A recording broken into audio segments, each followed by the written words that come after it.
ಬಹಳ ಇಂಪಾರ್ಟೆಂಟ್ ಆಗಿರುವಂಥ ವಿಚಾರ ಏನಪ್ಪ ಅಂತಂದರೆ, ರಿಪಬ್ಲಿಕ್ ಕನ್ನಡ ಒಂದು ಸುದ್ದಿಯನ್ನು ಜನಸಾಮಾನ್ಯರ ಪರವಾಗಿ ಎತ್ಕೊಳ್ತು. ಜನಸಾಮಾನ್ಯರ ಪರವಾಗಿ ವಿರೋಧ ಪಕ್ಷಗಳು ಮೊದಲಿಗೆ ಎತ್ಕೊಳ್ಬೇಕಾಗಿತ್ತು, ಅವರು ಕೂಡ ಎತ್ಕೊಂಡಿರಲಿಲ್ಲ. ಆಡಳಿತ ಪಕ್ಷದ ಸಚಿವರು ಇದನ್ನು ಬಹಳ ಸೀರಿಯಸ್ ಆಗಿ ತಗೊಳ್ಬೇಕಾಗಿತ್ತು, ತಗೊಳ್ಳಿಲ್ಲ. ಕಾಟಾಚಾರಕ್ಕೇನೋ ಮಾಡಿದ್ರಿಲ್ಲ ಅಂತ ಹೇಳೋದಿಲ್ಲ. ಅಲ್ಲಿ ಏನಾಗಿತ್ತು ಅಂತಂದರೆ, ಕಳೆದ 15 ದಿನಗಳ ಅವಧಿಯಲ್ಲಿ 5 ಬಾಣಂತಿಯರು ಸಾವಿಗೀಡಾಗ್ತಾರೆ. ಬಾಣಂತಿಯರು ಅಂದರೆ ಗರ್ಭಿಣಿ ಸ್ತ್ರೀ ಆಸ್ಪತ್ರೆಗೆ ಬರ್ತಾರೆ, ಸಿಸೇರಿಯನ್ ಆಪರೇಷನ್ ಆಗುತ್ತೆ, ಮಗು ಜನನ ಆಗುತ್ತೆ, ಮಗು ಸೇಫ್ ಇದೆ. ನಂತರ ಬಾಣಂತಿಯರು ಬ್ಯಾಕ್ ಟು ಬ್ಯಾಕ್ 15 ದಿನಗಳ ಕಾಲಾವಧಿಯಲ್ಲಿ 5 ಜನ ಮೃತಪಡ್ತಾರೆ. ಒನ್ಸ್ ಅಗೇನ್ ಅಲ್ಲಿ ನಾವು ಜಾತಿ ನೋಡಲಿಲ್ಲ, ಸಮುದಾಯ ನೋಡಲಿಲ್ಲ. ಅಲ್ಲಿ ನೋಡಿದ್ನ ಒಂದೇ, BJPನೋ ಕಾಂಗ್ರೆಸ್ಸೋ JDSೋ. ಪ್ರತಿ ಸಲ ಹೇಳ್ತಿರಲ್ಲ, ನಾವು ಬಡವರ ಪರ. ಯಾರು ಬಡವರ ಪರವಾಗಿರಲಿಲ್ಲ. ಸುದ್ದಿ ಜಾಸ್ತಿ ಆಗ್ತಾ ಇದ್ದಾಗೆ ಮುಖ್ಯಮಂತ್ರಿಯವರು ಒಂದು ಮೀಟಿಂಗ್ ಮಾಡಿದರು, ಅದನ್ನು ಮೆಚ್ಕೊಳ್ಳೇಬೇಕು. ಒಂದು ಮೀಟಿಂಗ್ ಮಾಡಿದ್ರು, ಅದಕ್ಕೆ ಸಂಬಂಧಪಟ್ಟ ಹಾಗೆ 2 ಲಕ್ಷ ರಿಲೀಸ್ ಮಾಡಿ ಕೈ ತೊಳ್ಕೊಂಡ್ಬಿಟ್ರು. ಅದು ಸುತರಾಮ್ ಒಪ್ಪುವಂಥ ವಿಚಾರ ಆಗಿರಲಿಲ್ಲ. ಇನ್ನು ಕಾರಣ ಏನು ಅಂತಂದರೆ, ವೈದ್ಯರ ಲೋಪನ, ನೋವೇ ಚಾನ್ಸೇ ಇಲ್ಲ. ಮತ್ತಿನ್ನೇನು ಹೇಳ್ತೀನಿ, IV ಫ್ಲೂಯಿಡ್ ಅಂತೇಳಿ ಹಾಕ್ತಾರೆ. IV ಫ್ಲೂಯಿಡ್ ಎಲ್ಲ ಬಾಣಂತಿಯರಿಗೆ ಅಥವಾ ವೇನ್ಗೆ ಹಾಕುವಂಥ ಒಂದು ದ್ರಾವಣ ಅದು. ಆ ದ್ರಾವಣದಿಂದ ಆಗಿದೆ. ಹಾಗಾಗಿ ಅಲ್ಲಿ ವೈದ್ಯರು ಬರೋದಿಲ್ಲ. ಯಾಕೆ ಅಂತಂದರೆ, ಅಲ್ಲಿ ಸಂಬಂಧಪಟ್ಟ ಫಾರ್ಮಸಿಸ್ಟ್ ಅಥವಾ ಸರ್ಕಾರಿ ಆಸ್ಪತ್ರೆಯಲ್ಲಿ ಯಾರದನ್ನು ಖರೀದಿ ಮಾಡುವಂಥ ಅವಕಾಶ ಇದೆ, ಅದು ಏನಿರುತ್ತೋ ಡಾಕ್ಟರ್ಗಳು ಅದನ್ನು ರೆಫರ್ ಮಾಡ್ತಾರೆ, RX ಅಂತ ಬರೀತಾರೆ. ಆಯಿತಾ? ಆದರೆ ಬರಬೇಕಲ್ಲ 5-6 ಜನ ಮೃತಪಟ್ಟಾಗ. ಬಳ್ಳಾರಿಯಲ್ಲಿ ಮೊನ್ನೆ ಎಲೆಕ್ಷನ್ ಆಯಿತು, ವಾರ್ಡ್ಗೊಂದರಂತೆ ಮಿನಿಸ್ಟ್ರು MLAಗಳನ್ನು ಹಾಕಿ ನೋ ಪ್ರಾಬ್ಲಮ್. ಇಲ್ಲಿಗೂ ಆ ಥರ ಏನಾದರೂ ಬೇಕಲ್ವಾ? ಏನೂ ಆಗಿರಲಿಲ್ಲ. 2 ಲಕ್ಷ ಕೊಟ್ಟರು 4 ಜನರಿಗೆ, ಮತ್ತೊಂದು ಮರಣ ಮೃದಂಗವಾಯಿತು. ಆಗ ರಿಪಬ್ಲಿಕ್ ಕನ್ನಡ ಎಂಟ್ರಿ ಕೊಡುತ್ತೆ, ಏನಾಗ್ತಾ ಇದೆ, ಯಾಕೆ ಬರ್ತಾ ಇಲ್ಲ, ಯಾರು ಇವರನ್ನು ನೋಡೋರು ಅಂತ. ಎಸ್, ಅದು ಇವತ್ತಿನ ಚರ್ಚಾ ಕಾರ್ಯಕ್ರಮ. ಕೊನೆಗೂ ನಿನ್ನೆ ನಾವು ಎಲ್ಲ ಸಚಿವರುಗಳನ್ನು ಮುಖ್ಯಮಂತ್ರಿಗಳ ಸಮೇತವಾಗಿ ಫಾಲೋ ಅಪ್ ಮಾಡಿದಾಗ 1 ತಿಂಗಳ ನಂತರ ಜಿಲ್ಲಾಸ್ಪತ್ರೆಗೆ ಸಚಿವರು ಭೇಟಿ ಕೊಡ್ತಾರೆ. ಆಮೇಲೆ ಆ ಜಿಲ್ಲೆಯ ಉಸ್ತುವಾರಿಯಾಗಿರುವಂಥ ಜಮೀರ್ ಅಹ್ಮದ್ ಖಾನ್ ಅವರು ಕಾಣ್ತಾನೇ ಇಲ್ಲ. ಈಗ ಬಾಣಂತಿಯರ ಪ್ರಾಣ ತೆಗೆದವರಿಗೆ ಶಿಕ್ಷೆ ಏನು? ಇಲ್ಲಿ ಸಂಡೂರು ಎಲೆಕ್ಷನ್ ಅಲ್ಲೂ ಕೂಡ ದೊಡ್ಡ ಮಟ್ಟದಲ್ಲಿ ಕಾಣಿಸಿಕೊಳ್ಳದ ರಾಮುಲು ಈ ವಿಚಾರದಲ್ಲಿ ದೊಡ್ಡ ಮಟ್ಟದ ಪ್ರೊಟೆಸ್ಟ್ಗೆ ಇಳಿದಿದ್ದಾರೆ. ಉಪವಾಸ ಸತ್ಯಾಗ್ರಹವನ್ನು ಮಾಡಿದ್ದಾರೆ. ಮಾಡಬೇಕು ಕೂಡ. ನೀವು ಚುನಾವಣೆಯಲ್ಲಿ ಕಾಣಿಸಿಲ್ಲ ಅಂತಂದ್ರೆ ನನಗೇನು ಸಮಸ್ಯೆ ಇಲ್ಲ, ಆದರೆ ಜನಸಾಮಾನ್ಯರ ವಿಚಾರವಾಗಿ ಬಂದಾಗ ಸ್ವಾಗತ ಕೋರಬೇಕು. ಸೊ ಎಲ್ಲರೂ ಇದರ ಬಗ್ಗೆ ಮಾತಾಡಿದ್ದಾರೆ. ಮೊದಲಿಗೆ ಅದನ್ನು ಕೇಳಿಸ್ಕೊಳ್ಳಿ. ಮೊದಲು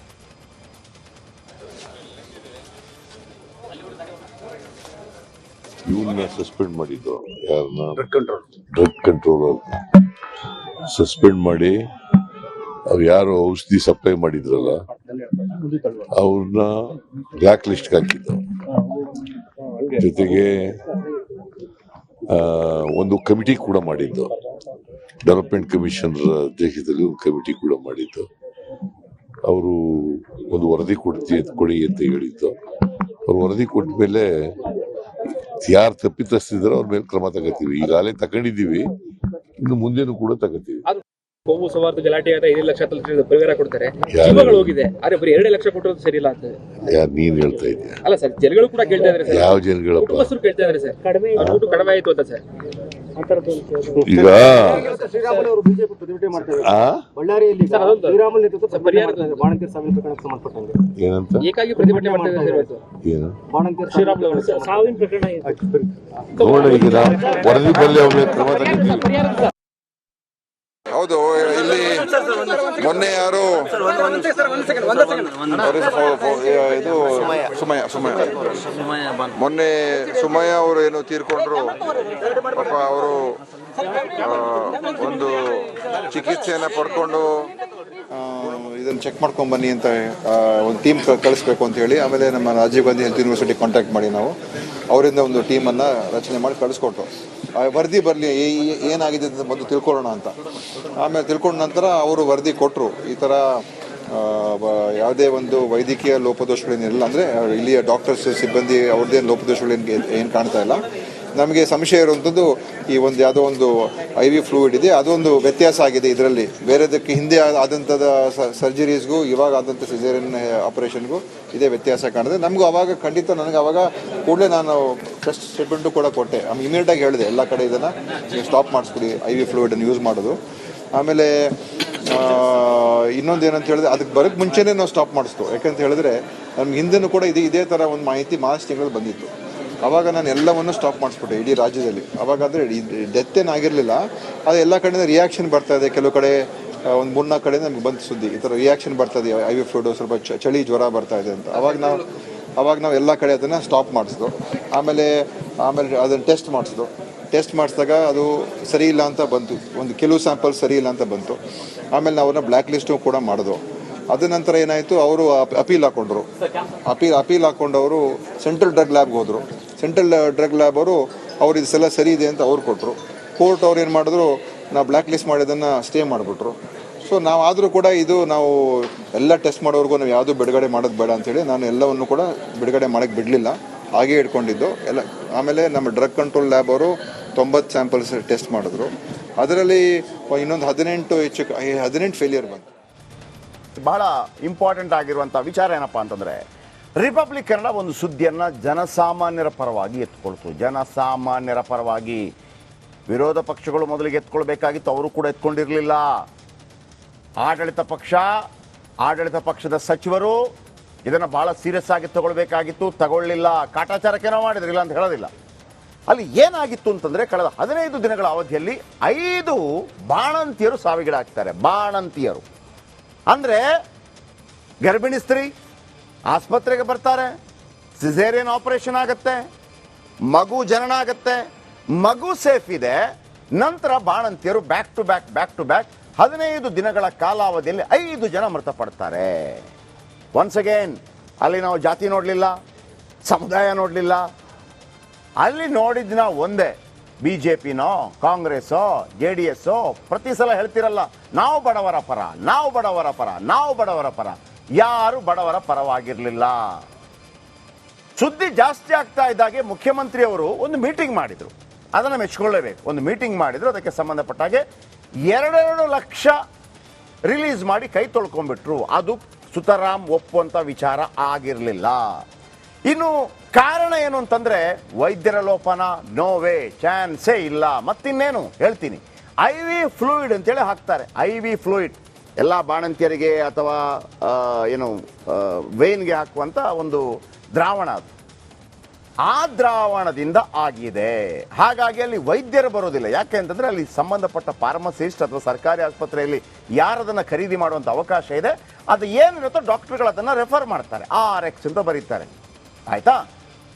ಆದರೆ ಬರಬೇಕಲ್ಲ 5-6 ಜನ ಮೃತಪಟ್ಟಾಗ. ಬಳ್ಳಾರಿಯಲ್ಲಿ ಮೊನ್ನೆ ಎಲೆಕ್ಷನ್ ಆಯಿತು, ವಾರ್ಡ್ಗೊಂದರಂತೆ ಮಿನಿಸ್ಟ್ರು MLAಗಳನ್ನು ಹಾಕಿ ನೋ ಪ್ರಾಬ್ಲಮ್. ಇಲ್ಲಿಗೂ ಆ ಥರ ಏನಾದರೂ ಬೇಕಲ್ವಾ? ಏನೂ ಆಗಿರಲಿಲ್ಲ. 2 ಲಕ್ಷ ಕೊಟ್ಟರು 4 ಜನರಿಗೆ, ಮತ್ತೊಂದು ಮರಣ ಮೃದಂಗವಾಯಿತು. ಆಗ ರಿಪಬ್ಲಿಕ್ ಕನ್ನಡ ಎಂಟ್ರಿ ಕೊಡುತ್ತೆ, ಏನಾಗ್ತಾ ಇದೆ, ಯಾಕೆ ಬರ್ತಾ ಇಲ್ಲ, ಯಾರು ಇವರನ್ನು ನೋಡೋರು ಅಂತ. ಎಸ್, ಅದು ಇವತ್ತಿನ ಚರ್ಚಾ ಕಾರ್ಯಕ್ರಮ. ಕೊನೆಗೂ ನಿನ್ನೆ ನಾವು ಎಲ್ಲ ಸಚಿವರುಗಳನ್ನು ಮುಖ್ಯಮಂತ್ರಿಗಳ ಸಮೇತವಾಗಿ ಫಾಲೋ ಅಪ್ ಮಾಡಿದಾಗ 1 ತಿಂಗಳ ನಂತರ ಜಿಲ್ಲಾಸ್ಪತ್ರೆಗೆ ಸಚಿವರು ಭೇಟಿ ಕೊಡ್ತಾರೆ. ಆಮೇಲೆ ಆ ಜಿಲ್ಲೆಯ ಉಸ್ತುವಾರಿಯಾಗಿರುವಂಥ ಜಮೀರ್ ಅಹ್ಮದ್ ಖಾನ್ ಅವರು ಕಾಣ್ತಾನೇ ಇಲ್ಲ. ಈಗ ಬಾಣಂತಿಯರ ಪ್ರಾಣ ತೆಗೆದವರಿಗೆ ಶಿಕ್ಷೆ ಏನು? ಇಲ್ಲಿ ಸಂಡೂರು ಎಲೆಕ್ಷನ್ ಅಲ್ಲೂ ಕೂಡ ದೊಡ್ಡ ಮಟ್ಟದಲ್ಲಿ ಕಾಣಿಸಿಕೊಳ್ಳದ ರಾಮುಲು ಈ ವಿಚಾರದಲ್ಲಿ ದೊಡ್ಡ ಮಟ್ಟದ ಪ್ರೊಟೆಸ್ಟ್ಗೆ ಇಳಿದಿದ್ದಾರೆ. ಉಪವಾಸ ಸತ್ಯಾಗ್ರಹವನ್ನು ಮಾಡಿದ್ದಾರೆ. ಮಾಡಬೇಕು ಕೂಡ. ನೀವು ಚುನಾವಣೆಯಲ್ಲಿ ಕಾಣಿಸಿಲ್ಲ ಅಂತಂದ್ರೆ ನನಗೇನು ಸಮಸ್ಯೆ ಇಲ್ಲ, ಆದರೆ ಜನಸಾಮಾನ್ಯರ ವಿಚಾರವಾಗಿ ಬಂದಾಗ ಸ್ವಾಗತ ಕೋರಬೇಕು. ಸೊ ಎಲ್ಲರೂ ಇದರ ಬಗ್ಗೆ ಮಾತಾಡಿದ್ದಾರೆ. ಮೊದಲಿಗೆ ಅದನ್ನು ಕೇಳಿಸ್ಕೊಳ್ಳಿ. ಮೊದಲು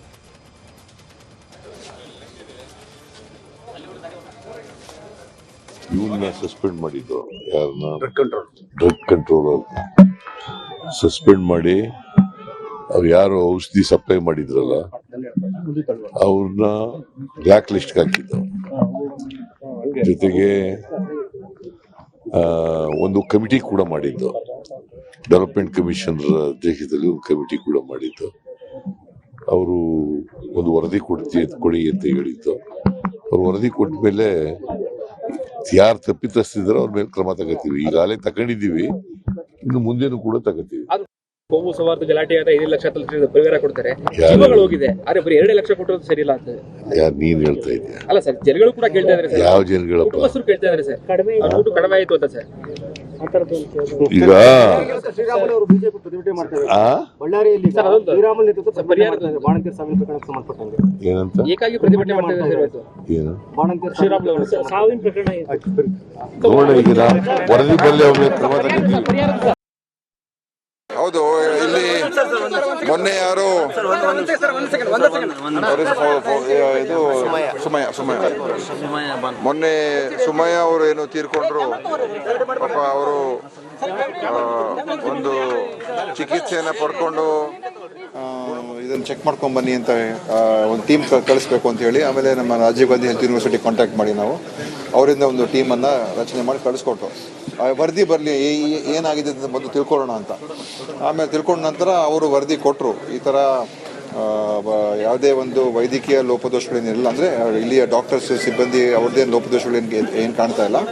ನಮಗೆ ಸಂಶಯ ಇರುವಂಥದ್ದು ಈ ಒಂದು ಯಾವುದೋ ಒಂದು IV ಫ್ಲೂಯಿಡ್ ಇದೆ, ಅದೊಂದು ವ್ಯತ್ಯಾಸ ಆಗಿದೆ ಇದರಲ್ಲಿ. ಬೇರೆದಕ್ಕೆ ಹಿಂದೆ ಆದಂಥದ ಸರ್ಜರೀಸ್ಗೂ ಇವಾಗ ಆದಂಥ ಸಿಸೇರಿಯನ್ ಆಪರೇಷನ್ಗೂ ಇದೇ ವ್ಯತ್ಯಾಸ ಕಾಣಿದೆ. ನಮಗೂ ಅವಾಗ ಖಂಡಿತ ನನಗೆ ಅವಾಗ ಕೂಡಲೇ ನಾನು ಟೆಸ್ಟ್ ಸ್ಟೇಟ್ಮೆಂಟು ಕೂಡ ಕೊಟ್ಟೆ. ಇಮಿಡಿಯೇಟಾಗಿ ಹೇಳಿದೆ ಎಲ್ಲ ಕಡೆ ಇದನ್ನು ನೀವು ಸ್ಟಾಪ್ ಮಾಡಿಸ್ಬಿಡಿ IV ಫ್ಲೂಯಿಡನ್ನು ಯೂಸ್ ಮಾಡೋದು.